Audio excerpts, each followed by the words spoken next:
Welcome to day 2 at Barcelona. We're here with VMware Explore.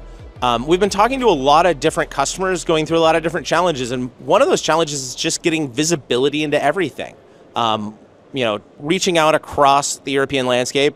We've got a customer from France here. We have BPCE. I've got Marco, Mathieu, and Pierre here to talk a little bit about some of the custom integrations and things they've learned. They've got a session that's going on. This is session B1246 if you want to watch the full recording.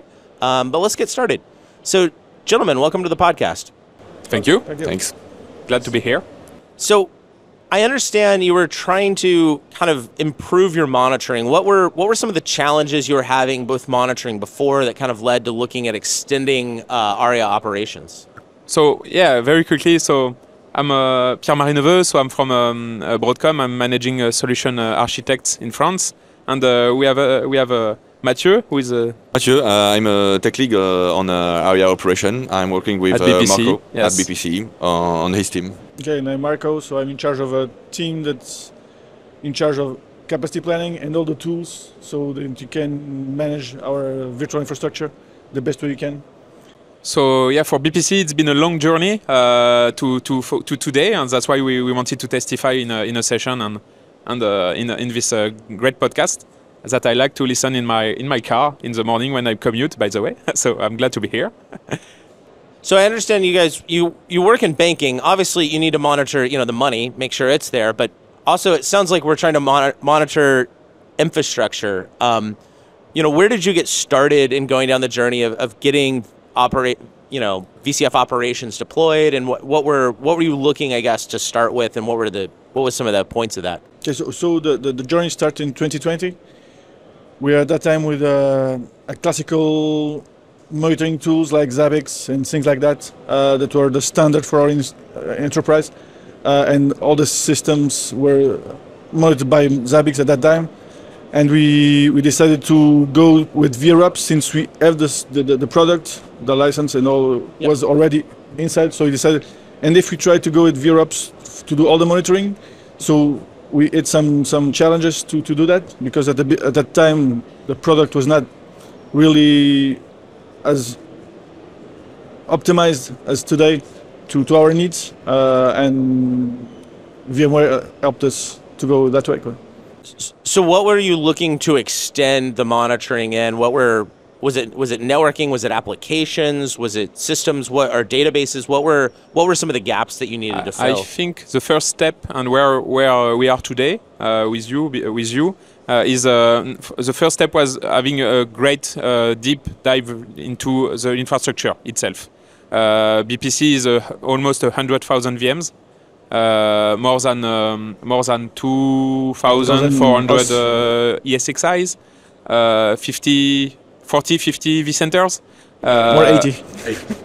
Yeah, so 80 vCenters, and it's covering a fifth of the French economy. So it's backing a fifth of the French economy. So it's a systemic actor in France. So it was important to improve the things. I know.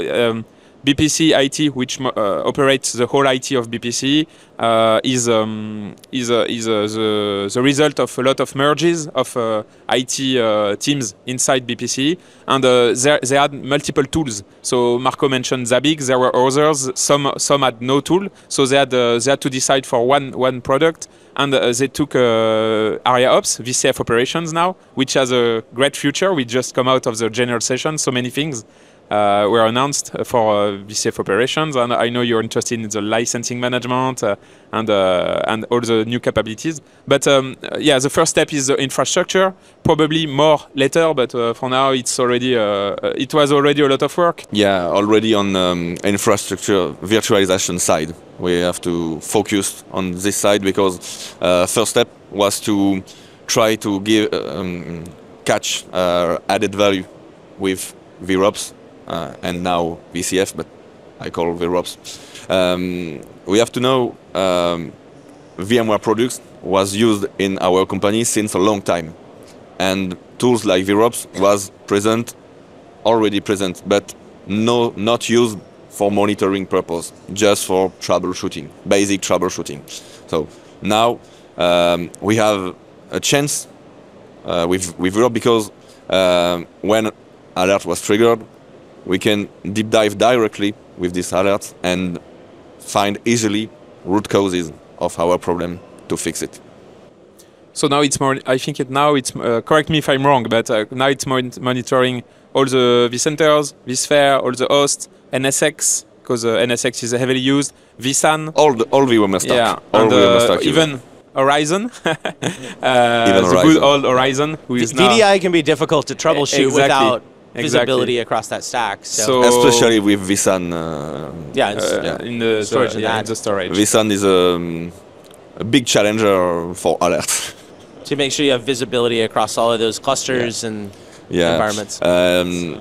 We have to know also VROPS got more than 1,000 alerts natively and probably more with management packs.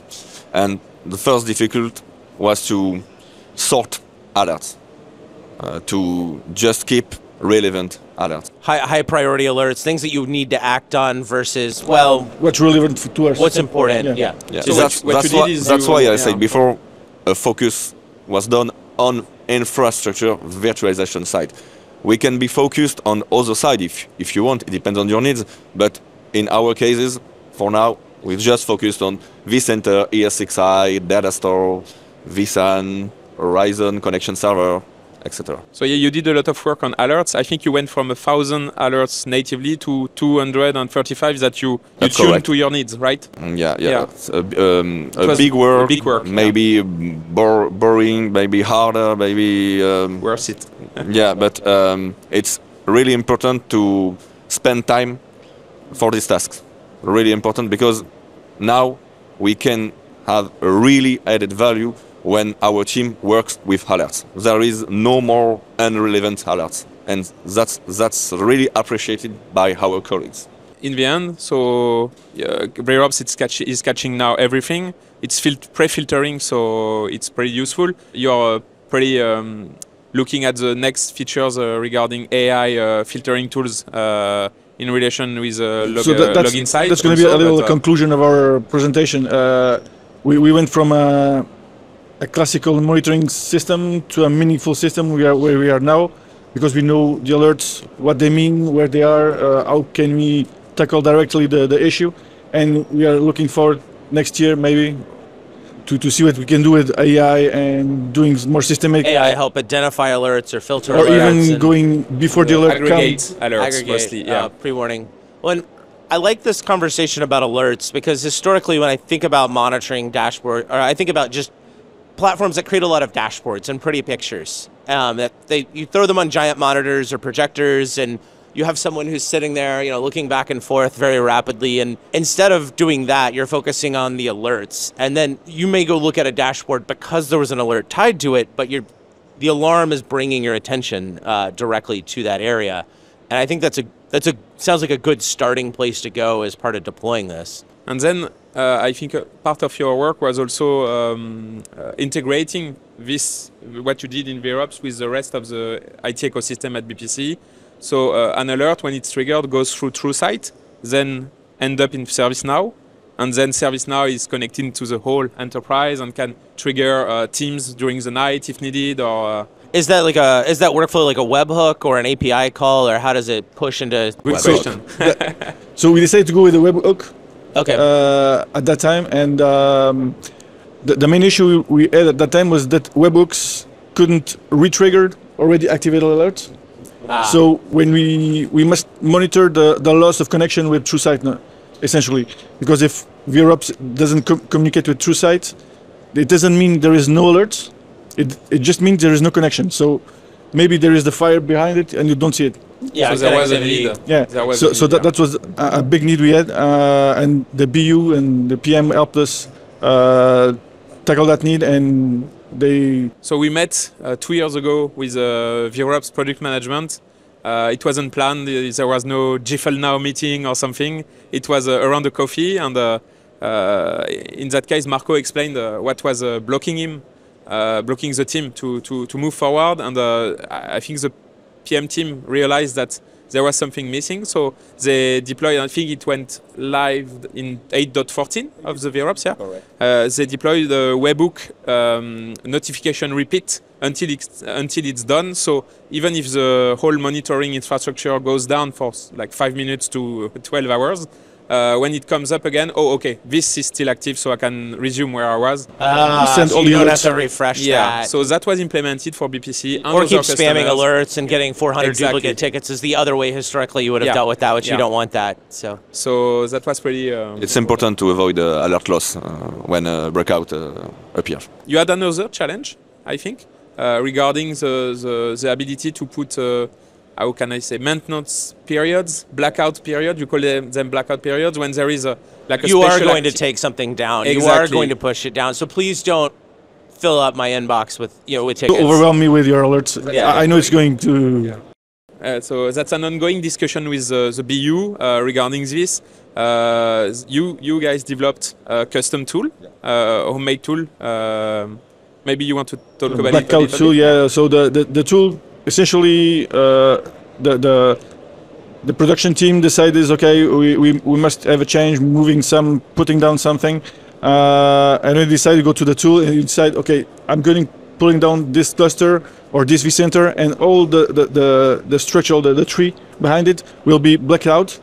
And we'll understand the alerts. dependency chain of that site. So if this firewall is going off, then this whole site is, or if this storage, this cluster is going to be impacted. And you decide to black out this item, and all that's behind it will go blackout. You can do the changes, do whatever you want to do, and at the end you just decide, okay, it's finished.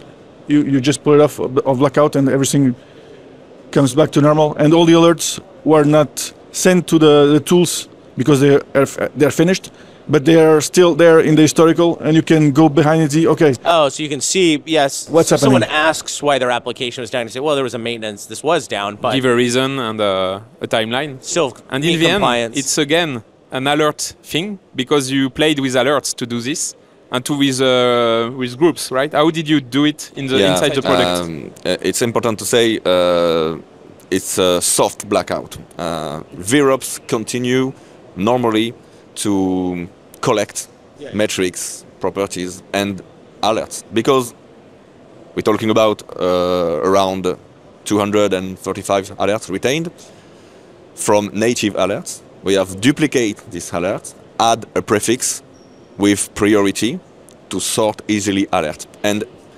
blackout act with a custom group with a specific policy. In this specific policy, our retained alerts was deactivated. But in the default policy, after a blackout period, Reverted back to the item is normal deleted alert. from custom group and back to default policy with all alerts and retained alerts, specific alerts. In case of problem, during an upgrade, for example, we can back VROPs and show native alerts from VROPs, show metrics. You can find what is happening. You're not deleting and having to recollect data. Or There is purging an the easy database. way to put a blackout on object. You can stop collect on this object, but you stop everything. And It's you still want to collect the data. was the main it's thing. like to shut down VROPs. We don't need to do that.